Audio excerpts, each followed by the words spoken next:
Hello everyone and happy Friday. Before we share my analysis from these last few days, please remember that neither I nor the SIMETRI team from Crypto Briefing are licensed financial advisors. What we provide is not a personalised investment advice. It is merely our opinions based on our various research and diligence. As always, do your own research before making any decisions about buying or selling crypto. Okay, so let's get to the technicals for Bitcoin now. So for me, 40,000 is a key downside level.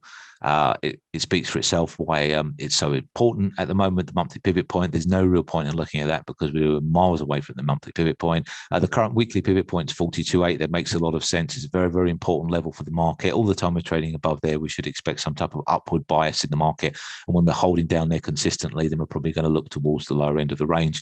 If we do, for whatever reason, start to blow past maybe 44,600, which was a key breakout level in the market before, expect 45 and 45.6 would be the kind of upside targets to look at. But for me, 44.6, I think it's going to hold very well over the next few days. Again, a daily price closes, a series of them below 42,800, and maybe some type of spike in token age consume. That would be a real giveaway that a big move is going to happen in the market. So let's get to the charts now and see what Bitcoin is doing. So as we looked at the crypto total market cap chart earlier, it's almost a mirror of what's going on there. I.e., we've got some bullish price divergence that has almost been totally reversed now, and I would expect a test at some point towards the key breakout area that Bitcoin, when it moved underneath that 45.6 area, it started to collapse to the downside. I'm not completely convinced that we're going to get all the way towards that area. Maybe 44.6, something like that seems more realistic, maybe 4,500, but around that area. And for then, it makes a lot more sense to me that we form some type of head and shoulders pattern, and then we eventually roll towards my target, towards the bottom, which would be the kind of lower end of the summer range, maybe 30,000. And in that type of region, I think as well, we need to have a look at market psychology. So again, as we spoke about earlier, we've got this pattern that I don't believe it's going to be fully activated, this head and shoulders pattern to its full downside target. I don't think that's on the cards at the moment without a big stock decline. I think we do need some type of stock weakness to really accelerate the downside of Bitcoin, and I'm not sure that's coming this quarter. I can't confidently predict the stock market is going to fall down.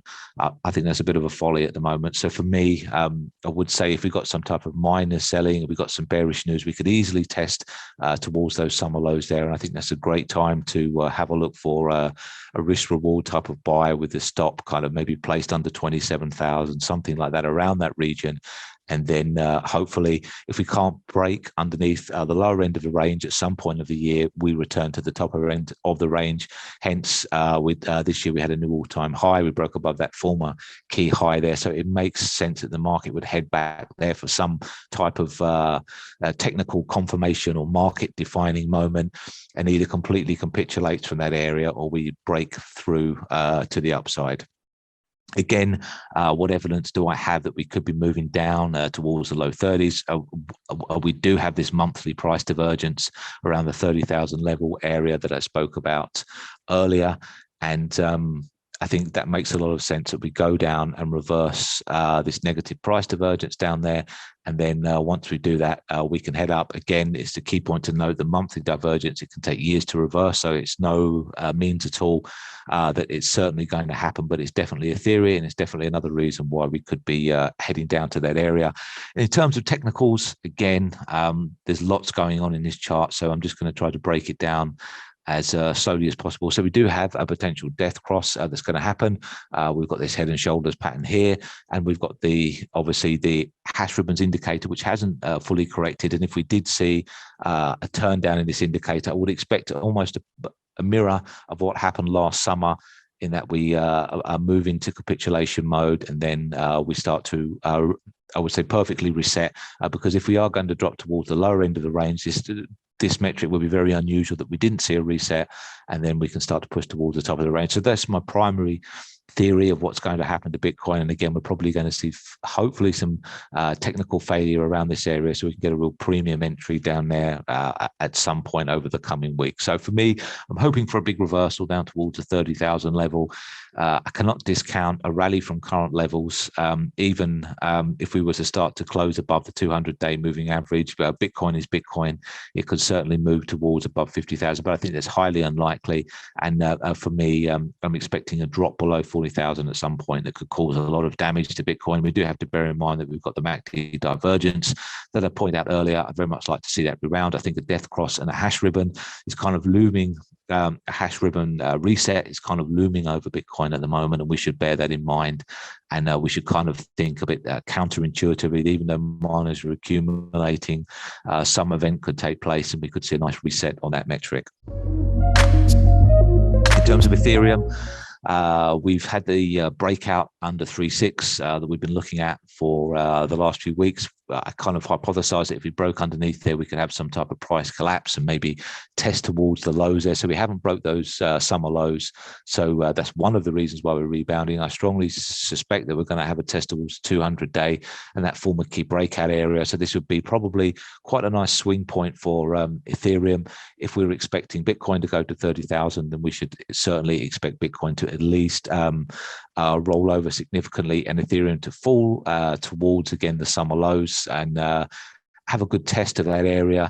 I'm not entirely convinced we can break it, but again, just like Bitcoin, it's a nice risk reward area. It's a potential head and shoulders pattern that's setting up there. Maybe some type of fake breakout, but again, Ethereum looks much more bullish than Bitcoin at the moment in terms of price action. And we should also bear in mind the amount of time that it took to break under the 4,000 level and get under 3.6. So that really suggests to me that you don't really want to be selling the strongest of the cryptos. Eventually, we should be looked to buying them. It doesn't mean we can't capitalize in the short term, but we should bear in mind his previous price behavior and that it will probably bounce back strongly at some phase, even though Ethereum is known to have some pretty horrible price action at times that is probably not as easy to read as Bitcoin. So in terms of bearish targets and how bad it can get for Ethereum, I don't know if we can get down to 2,000.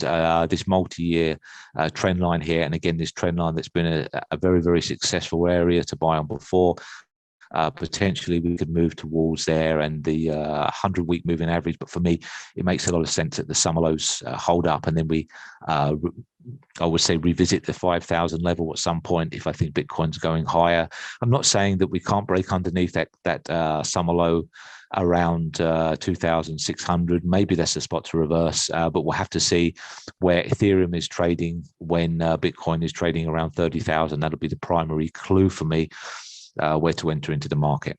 So overall, in the summary for Ethereum, it could be headed back towards the former triangle breakout zone. Don't be surprised at all if you see that. Watch out for a big rejection or a breakout around this key technical zone. A return to the summer lows could certainly be on the cards.